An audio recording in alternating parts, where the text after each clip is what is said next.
Ce samedi 9 novembre 2019, l'Allemagne célèbre le 30e anniversaire de la chute du mur de Berlin. Où étiez-vous le 9 novembre 1989 et quels souvenirs gardez-vous de cet événement historique? Moi, je suis un enfant de l'Ouest, donc dans le pays qui est connu comme République fédérale d'Allemagne. Donc je n'avais pas personnellement vécu dans l'Allemagne communiste, mais j'ai vécu ça dans une perspective occidentale. J'étais à l'époque entre deux postes à l'étranger au ministère fédéral des Affaires étrangères à Bonn, capitale provisoire, parce que Berlin c'était sous occupation des quatre puissances, respectivement capitale de Berlin et de l'Allemagne de l'Est. Donc on était à Bonn, à 500 km de Berlin, et quand j'ai appris les nouvelles dans la télévision, je savais tout de suite que j'étais au mauvais endroit, parce que j'ai vu les gens danser sur le mur, escalader le mur, fêter. Et moi, j'étais là dans un petit salon à Bonn, loin de tout cela. J'essayais de remédier ça et de saisir encore un peu de cet enthousiasme de chute, d'ouverture du mur, en effectuant un petit voyage sur Nouvel An 99-90 en RDA, ma première visite là-bas. Et ça m'a donné la possibilité encore de découvrir RDA dans son état brut, avec le délabrement des maisons de construction, avec les villes désertées, avec les magasins vides et tout cela. Donc j'ai pu voir ça. Le 8 mai 1945, l'Allemagne capitule, et ce qui met fin à la Seconde Guerre mondiale. Mais très vite, la ville de Berlin cristallise les tensions. Pour quelles raisons? Berlin s'est déjà acquis une réputation comme ville moderne, créative et avant-gardiste dans les années 20, ce qu'on appelle la période de Weimar, la République de Weimar. Donc déjà, elle avait attiré les regards du monde sur elle. Et après, dans les années 30, Berlin, quand elle est devenue la capitale du régime hitlérien, du nazisme, évidemment, cette fascination a pris une autre tournure. C'était plus l'image positive, c'était plus menaçant, c'était l'incertitude, les risques des guerres, les premières mesures, l'instauration de la persécution des Juifs. Et évidemment, c'est devenu en quelque sorte la capitale du mal. La capitale du mal, et la guerre mondiale a contribué à cette notoriété. Donc évidemment, c'est comme ça que, aussi à l'égard de nombreuses victimes de la guerre civile et militaire et de l'effort des Alliés pour combattre l'Allemagne, la ville a acquis une grande valeur symbolique. Donc c'était vraiment la proie de la guerre. On voulait, les vainqueurs devaient être là et devaient occuper les sites où le nazisme avait régné, d'où toutes les agressions est partie à trouver son début. C'est comme ça que les quatre puissances qui formaient l'alliance militaire, les Russes, les Soviétiques à l'époque, les Français, les Anglais, les Américains, ont chacun occupé leur secteur d'occupation dans cette ville et ont constitué une administration militaire particulière. En 1949, l'Allemagne est scindée en deux, avec d'un côté la République fédérale d'Allemagne et de l'autre la République démocratique allemande, la RDA. À quelle vision répondait la construction du mur de Berlin en août 1961? En 1961, Berlin, en fonction de son statut spécial d'occupation, était et resté le seul endroit où le rideau de fer entre l'Europe de l'Est et l'Europe de l'Ouest était encore perméable.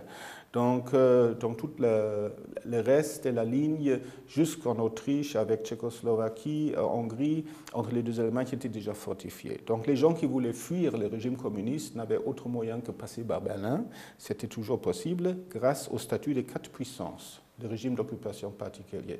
Et Berlin étant une île, ils ont pris l'avion pour arriver en Allemagne de l'Ouest. C'était une grande hémorragie, surtout de personnel qualifié, mais les gens avaient déjà marre en 61 de régime communiste. Ils ne croyaient plus que ça leur offrait des perspectives. Et c'est comme ça que les régimes d'Allemagne de l'Est, le régime communiste, et l'administration militaire soviétique ont décidé de fermer ce trou, de boucler. Et c'est comme ça que les premières pierres ont été posées pour ce qui est devenu le mur de Berlin. Les Allemands ont vécu 28 années de scission. Comment votre peuple a surmonté cette séparation ? Évidemment, il y avait beaucoup de familles séparées, ce qui n'était pas mon cas. J'avais quelques parents lointains, on avait une petite correspondance, on nous envoyait des livres de littérature russe qui étaient publiés dans l'Est. Nous leur envoyions des oranges, du café, des produits qui manquaient dans le communisme, mais je n'ai pas eu des relations personnelles. Par contre, moi, je ressentis ça d'abord comme une grande perte culturelle, comme un vide culturel, parce que beaucoup de hauts lieux de la culture, de l'histoire allemande se trouvent à l'Est. C'est comme Weimar, la ville de Goethe, Wittenberg, la ville de la Réformation, Dresde, la vallée de l'Elbe, c'était comme la Saxonie, c'était quand même des chefs-lieux de la culture et de l'histoire allemande, donc je ressentis ça très fort. Et aussi, on a ressenti, tous nous avons ressenti, les vieux comme les jeunes chez nous, c'était la menace militaire, la menace de la guerre nucléaire. Et moi, j'ai même fait mon service militaire, dans les troupes militaires, dans l'armée ouest-allemande, on s'entraînait pour reconnaître des avions russes, etc. On fait des manœuvres pas loin de la frontière. Donc cette sensation, sentiment de danger était très important et tout ça a disparu un peu avec 90. L'Allemagne a été impliquée dans la Première et la Seconde Guerre mondiale, vaincue, humiliée et divisée. Votre pays est aujourd'hui un modèle de réunification, un symbole même, et une puissance économique en Europe. Quels enseignements les pays africains peuvent tirer de votre expérience ? Merci pour cette question. On parle beaucoup de l'enseignement pour les pays africains, mais les premiers qui ont appris une leçon, c'était les Européens. Tous les Européens, et un résultat des leçons qui ont été tirées de ces événements guerriers, c'était l'établissement de l'Union européenne. Donc on savait qu'il faut que le futur, c'est dans l'unité, dans la médiation, dans la résolution pacifique des conflits, dans les compromis. Et le résultat, c'est l'Union européenne qui veut aujourd'hui être un facteur pacificateur, stabilisateur dans le monde. Ça en termes d'unité. La guerre ne paie pas. Évidemment, c'était clair avec les destructions et on cherche à d'autres choses. Union européenne, comme partenaire de l'Afrique aussi. Deuxièmement, vous avez invoqué aussi la question économique. Évidemment, l'Allemagne a créé un système qui s'appelle l'économie sociale de marché, évidemment basé sur une infrastructure industrielle, sur un savoir-faire industriel qui existait déjà, sur un bon système de recherche, de formation sur tous les niveaux, professionnels jusqu'à universitaire, investigatif, investigation aussi, mais aussi avec un système fiscal très restributif qui a assuré l'existence et la permanence d'une classe moyenne importante. Il y a un article, le premier article de notre Constitution parle de la dignité humaine, et la dignité humaine, ça s'exprime pas seulement dans le sens abstrait, mais aussi dans les termes concrets, en assurant au plus grand nombre d'Allemands une vie en dignité aussi dans le sens matériel. Et c'est notre système fiscal, la division de séparation du pouvoir, etc., qui veulent contribuer à ça. Et évidemment, c'est un marché de travail très performant qui essaie de capaciter des gens et de leur offrir des possibilités de s'épanouir aussi. Selon le nouveau baromètre du Conseil français des investisseurs en Afrique, publié le 7 février dernier, l'Allemagne bénéficie de la meilleure image auprès des leaders africains des pays francophones. Comment l'expliquez-vous ? C'est une appréciation très flatteure et je suis conscient qu'il faut cela gagner chaque fois à nouveau, ce n'est pas permanent et l'ambassade essaie de contribuer à ça. Merci quand même pour vos mots gentils à ce respect. Je peux essayer quelques explications, mais seulement en donnant des orientations de notre politique. D'abord, c'est une approche à la politique multilatérale, le multilatéralisme pacifique qui est basé sur un ordre international stable et sur la recherche du compromis et la solution paisible des conflits. Donc on essaie vraiment de ne pas recourir à la force, d'enterrer le militarisme, la variante de ça. Je crois que c'est peut-être apprécié. Nous faisons ça aussi au niveau multilatéral par Union européenne, Union africaine, mais nous faisons ça aussi au niveau national avec notre politique au Conseil de sécurité des Nations Unies, où nous avons partagé des sièges, l'État d'être membre cette année avec la Côte d'Ivoire.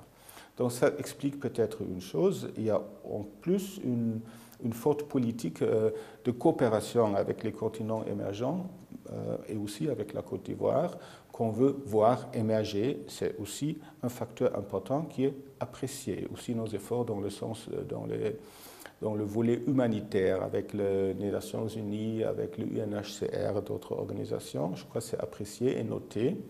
Et dernièrement, évidemment, il y a une attirance culturelle en Allemagne, historique, littéraire, musique, art plastique, qui répondent aux intérêts, aux besoins de quelques-uns.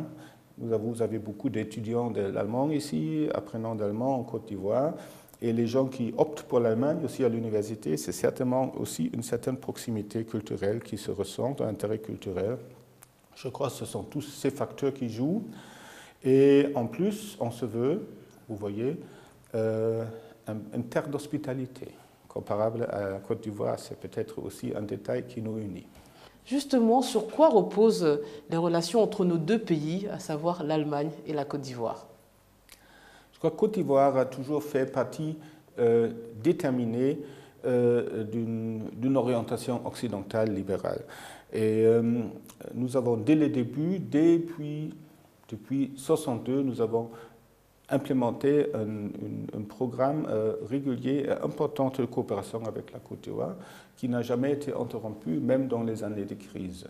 Donc on est toujours engagé à améliorer le sort des gens, à contribuer notre part à la lutte contre l'inégalité, contre la pauvreté et pour aider à l'émergence de ce pays. Comme j'ai pu dire lors de notre fête nationale, on croit à l'émergence, au potentiel ivoirien, et on veut voir la Côte d'Ivoire émerger comme partenaire politique, mais aussi dans l'intérêt de ces gens. Voilà, nous avons lancé une nouvelle initiative en 2017 avec la création du Compact avec l'Afrique. C'était pour supporter, aider la politique, l'orientation libérale basant sur l'économie libre. C'est une orientation de Côte d'Ivoire et nous avons contribué en créant le groupe des G20, le groupe d'experts des G20 pour l'Afrique. Et Côte d'Ivoire, avec la visite de votre président à Berlin, est devenu un des premiers partenaires de ce programme. Donc, nous sommes en train d'implémenter ça. Nous sommes continuellement en train de consolider et renforcer notre réseau économique ici. Nous sommes en train d'établir une chambre de commerce, la première en Afrique francophone, avant la fin de l'année. Et nous rencontrons de plus en plus des investisseurs, partenaires économiques, délégations économiques d'Allemagne. Et nous espérons que ça aide à offrir des meilleures perspectives aux Ivoiriens dans le futur. Merci de nous avoir reçus. Merci de ma part et merci de vous intéresser à cette date importante quand même, pas seulement pour moi, mais peut-être pour d'autres.